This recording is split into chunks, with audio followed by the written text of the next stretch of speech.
ဒီတဘာဝစားတွေလည်းရောင်းပါတယ်ဒါပေမဲ့ဒါတွေကတော့နေစည်းကြီးတာပေါ့နော်ဒီဟိုတဘာဝစားတွေတချို့တွေနင်းတယ်ပြည်မှာချက်တော့စားနေတာလို့ပါလို့ရှိတယ်လေဒီတဘာဝစားတွေက actually ပိုအာနိသင်ရှိတယ်ဒါဆိုသူကဘာမှမလုပ်ထားဘူးလေသူတဘာဝအတိုင်းနော်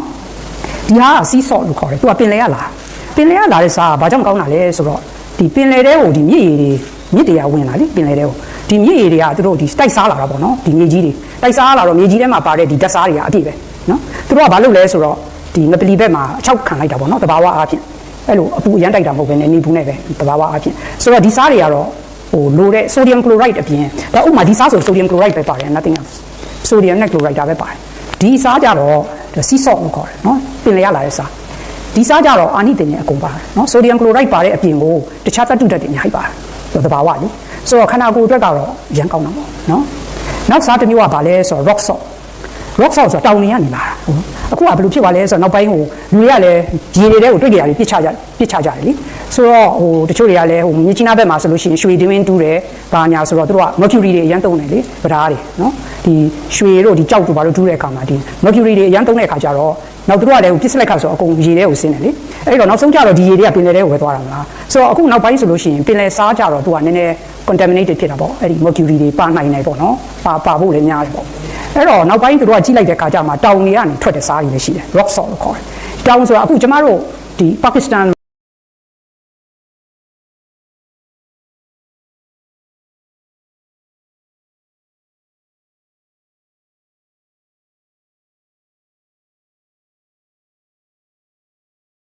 ရလားဟော Himalayan okay တော့ဒီကနောက်ပိုင်းလာကြည့်ရင်ကြည့်ပေါ့နော်ဝယ်ကြည့်ရအောင်အဲ့ဒီတောင်စားနဲ့ဒီပင်လယ်စားနဲ့ဘယ်လိုကွာလဲဆိုတော့ပင်လယ်စားဆိုတော့ကျွန်မပြောတယ်လို့ပေါ့နော်တဘာဝဒီဟို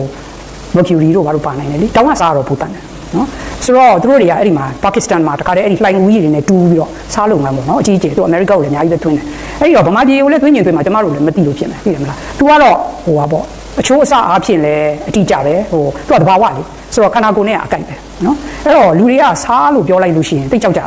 ဟာမစားနဲ့စားလျှော့ရမယ်ဘာကြောင့်လဲဆိုတော့နှလုံးရောဂါဖြစ်မယ်နော်သွေးတိုးယောဂဖြစ်ဒါလူတိုင်းပြောတာလေလူတွေတင်ပြောတာမဟုတ်ဆရာဝန်တွေလည်းပြောတာပဲစားလျှော့စားသွေးတိုးရှိတဲ့လူဆိုစားလျှော့စားဟုတ်တယ်မလားဒါကပြောရတယ်အဲ့တော့အဲ့ဒီစာအုပ်ကဘာရေးထားလဲဆိုတော့အဲ့ဒီအချက်ကဟုတ်သလားဆိုတာသူတို့ကပြန်ပြီးတော့လေ့လာကြတာပေါ့ဒါဘယ်ကစလာတာလဲသူတို့ကပြောတယ်မသိဘူးဘယ်သူစလိုက်တာလဲမသိတရားကစလိုက်တာသူတို့ထင်တာကတော့ဒီစားကြီးစားလို့ရှိရင်သွေးတိုးမယ်ပါညာပေါ့အဲ့ဒါနဲ့သူတို့ကဘာလုပ်လဲဆိုသူတေသနာလုပ်တာပေါ့နော်အဲ့ဒီပါကစ္စတန်မှာပဲရွာလေးတစ်ရွာရှိတယ်သူတို့တွေကဟိုပါပေါ့နော်ဒီရေခဲတက်တာလည်းမရှိဘူးဆိုတော့ရှိသမျှအကုန်သူတို့ကစားနေနေတာအရန်စားအများဆုံးစားတယ်ရွာလေးပေါ့နော်တကဘာလုံးမှာ तू ကအဲ့ဒီရွာကိုသွားကြည့်လိုက်တဲ့အခါကျတော့တကဘာလုံးမှာနော်အသက်အရှိဆုံးကအဲ့ဒီရွာမှာဘယ်သူမှလည်းတွေးလို့မရှိဘူးဘယ်သူမှလည်းနှလုံးရောဂါမရှိဘူးဟာဆိုတော့အံ့ဩသွားတော့အဲ့ဒါနဲ့တခါသူတို့ကဒီဂျပန်ပြည်မှာအိုကီနာဝါမှာအဲ့ဒီကျွန်းလေးမှာအဲ့ဒီကျွန်းကလူတွေကလည်းစားအရန်စားတာတခါရှိသမျှကိုအကုန်လုံးစားနေတယ်အဲ့တော့သူတို့ကသွားကြည့်လိုက်တော့လေအဲ့ဒီအိုကီနာဝါလူတွေကအရန်အသက်ရှည်တာနော်တွေးတော့လည်းအမတန်ရှာနှလုံးရောဂါလည်းမရှိတော့ပဲအဲ့ဒီမှာ